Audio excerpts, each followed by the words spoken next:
We used to lay on top of sweat-drenched sheets and make wishes under dead fans. Funny thing is, we didn't wish for NEPA not to take away light or for hot water to bathe during the Hamatan season. We wished for long hair. Gave ourselves fake American names as we giggled and fantasized about what kind of pop stars we would be. We were too young to be lectured by poverty, too innocent to be educated by pain. I remember the first time my tongue embraced the tip of a red, white, and blue popsicle stick. Teeth chasing after the drawn-out string of cheese falling from a red, triangular-shaped bread. "This is pizza," Auntie said. Pizza. I'd never heard of pizza in Africa. America was a treasure box hidden under miles of dirt. I had to dig, but I knew that it was there, a treasure waiting for me to unravel. You ever ran for miles and miles to reach your destination and realized that you didn't have the key? You refused to give up. You knocked until your knuckles bled and kept knocking and knocking and knocking, hoping someone was listening, hoping someone was there, hoping you knocked so hard you'd eventually break down the wall of indifference that lay ice cold over their conscience.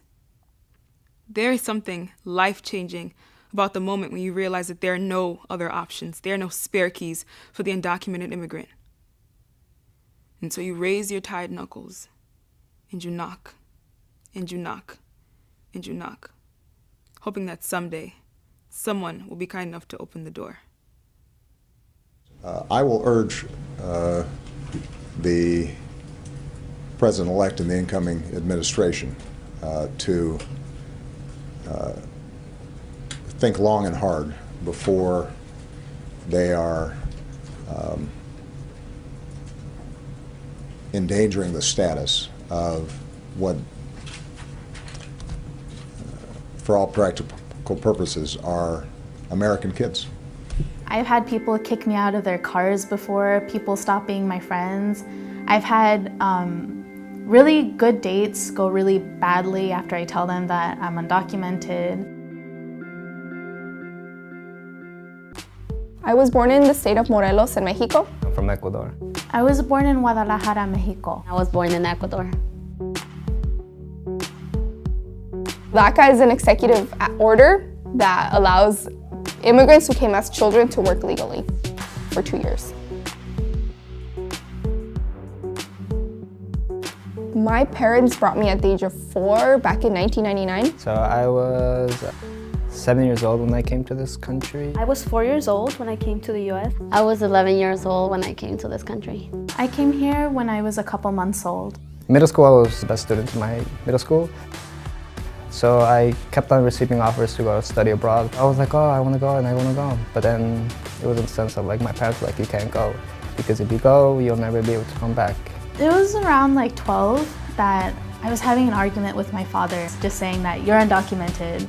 Like, you're never going to work anywhere, you're never gonna go to college, like, you're gonna be nothing. And that was when I found out that I was undocumented. If you're not, let's say, an A-straight student, you're not an amazing student that stands out in your school, then it's really hard to find scholarships because, you know, each scholarship has a requirement.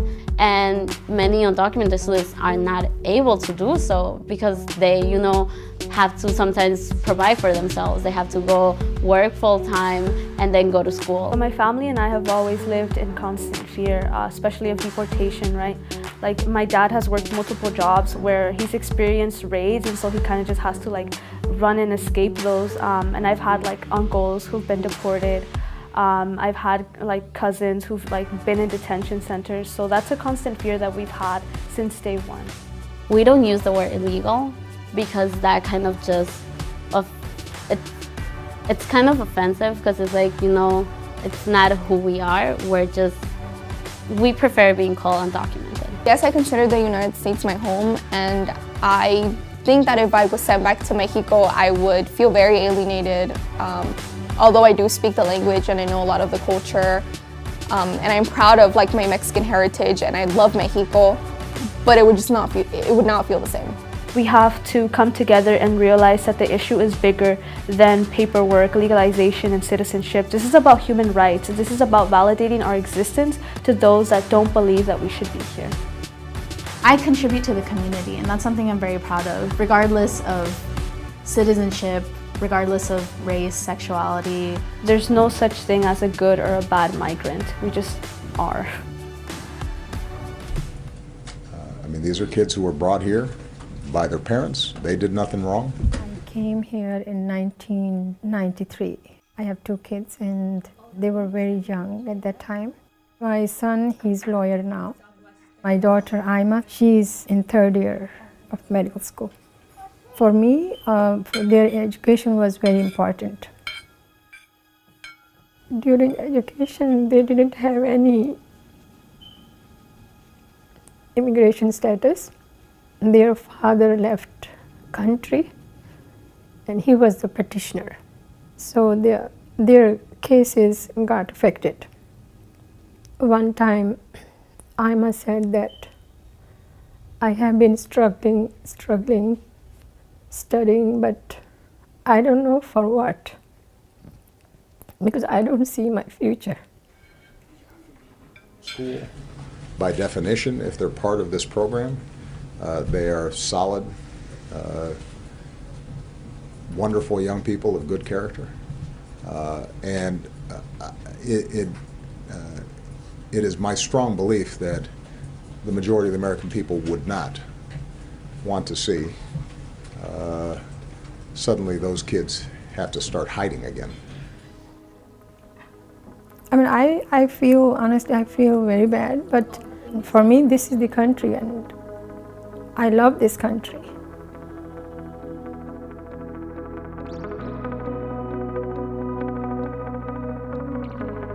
DACA students are immigrants that are likable or marketable to the general public, but framing so-called dreamers as being different from the rest. I don't think we are different.